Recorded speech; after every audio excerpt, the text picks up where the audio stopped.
Hi, I'm J. Christian Adams, president of the Public Interest Legal Foundation. This is the Protecting Your Vote podcast. Thank you so much for joining us today. We have a very special guest today. David Norcross is with us. David, how are you doing? I'm doing fine, and all the happier to hear that I'm a special guest. Well, you certainly are, David, and we'll get into that in greater detail. You are a member of the board of directors of the Public Interest Legal Foundation. For that, everybody is very grateful and appreciative for your expertise on the board. As you know, we're busy. Very. And we're very glad to have you. Could you introduce yourself to the listeners, sort of what your general background is? Well, I told one of the lawyers here earlier, I started out as a regular lawyer. And I tried a lot of cases, civil cases, and then became the state party chairman in New Jersey. And I sort of drifted off into fighting with bureaucrats at that point. And the political fight with bureaucrats turned into a professional fight with bureaucrats. And I was particularly glad to see the Supreme Court finally come to the point where they didn't think that whatever the bureaucrats said was the right answer because they had special expertise. Yeah. My wife asked me how those cases went. I said, well, I lost every one of them. So I was delighted to see that the Supreme Court gave the new David Norcross a shot at winning some of those cases. Yeah, well, I can tell you that I'm personally appreciative, and so are the lawyers, because it's true. Sometimes we have ideas about cases we kick around with you. And right. And you always have a wisdom that, because of your experience practicing, I think manifests itself. Well, I very much enjoyed the practice of law, and to some extent, as I drifted off into crisis management and lobbying, I missed it. But I was kept plenty busy doing the other stuff that I finally ended up doing, which is why I ended up on the PILF board, I suppose. And at one point in your life, I think you were a candidate for U.S. Senate. You were the nominee of the Republican Party in New Jersey, right? That's true. And since you don't call me senator, the outcome is obvious. Yeah, but I think when you do a campaign, you learn more about election law. It's like a crash course. And I think even if you lose, you win in a way. That's certainly true. You learn an awful lot, and win or lose, you learn it. But yes, I also served as chairman of a county election board for 5 years, something like that.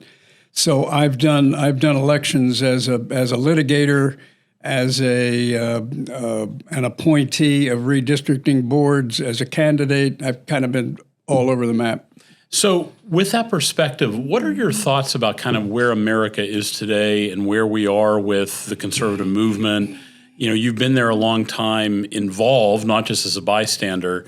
Let me give you two hypothetical competing scenarios. Are we finally achieving things that the conservatives have sought to achieve for decades, or are we in a place where things are becoming frayed and norms are being destroyed, or somewhere in between? Well, norms are being destroyed, but some of the norms that are being destroyed badly needed to be destroyed.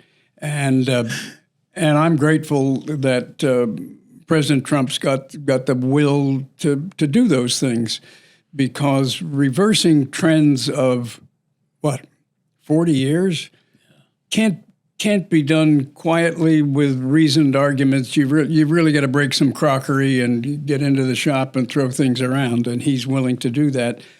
I think we are at a good point in terms of where is society, because we have begun to challenge things that had, like DEI, that never should have been accepted in the first place.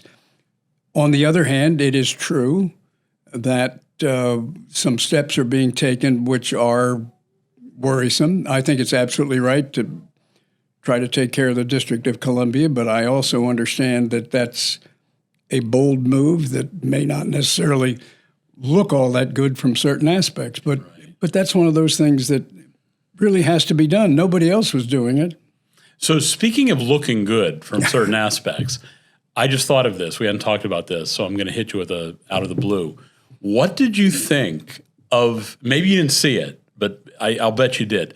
What did you think of the squadron of F-35s and the B-2 bomber doing the flyover that Putin wasn't expecting? I loved it. Wasn't it incredible? I loved it. Yeah. Because I thought Putin held his own in that meeting, but the bomber and the escort kind of put an exclamation point on the situation. It was a bold move. It was the right move, and it was spectacular. Two things I thought was, one, these are the toys I have that you don't, right? These are my toys. It's like Christmas morning when you visit the friend's house. Second was, Putin wasn't expecting it. And as you know, when there's some low-flying, powerful jet engines coming your way, and you notice he flinched. You can't ignore it. Yeah. You cannot ignore it. Even if you know they're coming, it's impressive. That was good. No, it's the little things like that make you really appreciate what Donald Trump is. It's a willingness to break the norm that you don't send a surprise flyover in that sort of strategic situation. And over and over again, Trump is doing things that are busting up the surface tension that the progressive left is. Absolutely imperative that we do that, because we were drifting into a society that's absolutely nothing like what we think America is or was. And you can't do that without making some enemies and, as I said before, breaking some crockery. And for that reason, I think Trump, at least at this stage, is going to go down as one of the most consequential figures in American history. Well, somebody said to me the other day that he thought, and this is a guy very interested in politics, but he's not at all a politician, that there are two people who stand out in his mind, Reagan and Trump. And he said, in spite of the fact they have extremely different personalities, a willingness to meet the problems head on and do what has to be done. Isn't it interesting that in some ways both of them were counter-revolutionaries in the sense Reagan was responding to the Great Society, the Carter excesses. Trump, obviously, the muscular progressive Democratic Party of the Obama years. Both of them are kind of like following the wake of an effort to reshape what America is. And they reset. And I think that's what this man I was talking to, that's what was behind his statement, that two people stood out in his mind. Yeah. And that's why they both did things that nobody before or after, until we got to Trump, would think to do or had the courage to do. And it takes courage. Yeah. They are very, very different personalities, but the result, I think, is going to be similar. Of course, also interesting in that analogy is people tried to kill both of them, now that you think about it, early on, yeah. And unsurprisingly, both had Russia as a significant adversary. Yeah. So, which takes us, let's get back to the core of the Public Interest Legal Foundation, was election integrity, constitutional arrangement of American elections. This was not really a super big deal 20 years ago in the party, or it was, if it was campaign finance. Like, how do you see that evolution taking place? It was campaign financing. It was redistricting, which is still a big deal, and that's an interesting question in itself. That reformation is equally important, actually, and I think we're in a much better place because we have been willing to challenge what had become the drift in the 2020 election, the drift of election law, which was more by laxity on our part, frankly, than anything else. That has come to an end, an abrupt end, and it should have. It was past due. The Democrats used COVID to relax election laws, regulations, and just general cultural performance in ways that magnified their vote. And I think we're in a position where we've certainly slowed that down, but we've got to keep at it. You a whiff of the madness of the progressive left that you already know well enough about. PILF just filed a brief in Kansas opposing, we were helping the state of Kansas. We were filing amicus brief for the defendants. The plaintiffs in Kansas are alleging that they have a constitutional right to a fusion voting system where like in New York, like Conservative Party, Republican, Workers Party, I forget the exact name of the nutty left wing, like People's Workers Party or whatever, and the Democrats fuse on the general election ballot. I mean, that's where some of these people are, is trying to claim there's a constitutional right to have a fusion voting statute. Well, that's what I meant by the drift. We have drifted to a point where somebody could say that with a straight face. Right. We're talking about ranked choice voting with a straight face. People are talking about that as a constitutional right, when actually it's a constitutional fraud. Yeah.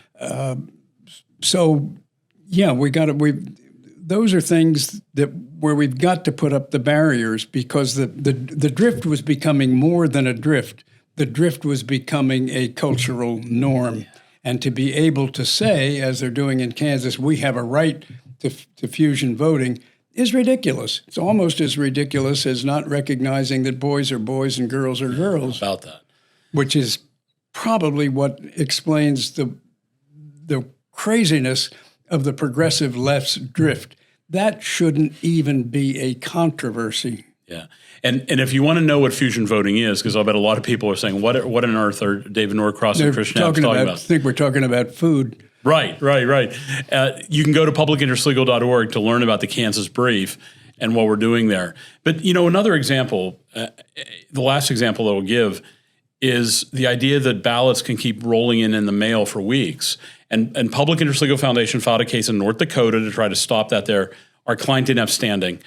But the Fifth Circuit Court of Appeals recently ruled that federal law requires mail ballots to be in by Election Day for federal elections. And again, that's simply a matter of common sense.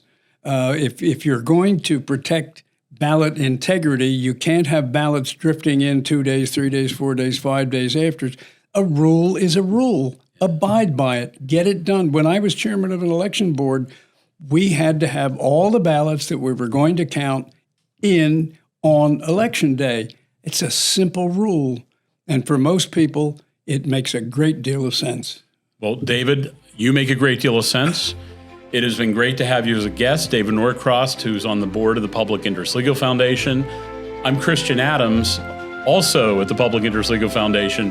If you want more information, go to publicinterestlegal.org. And don't forget to subscribe and like us down below. I'm J. Christian Adams. This has been Protecting Your Vote. Till next time, thank you for joining us.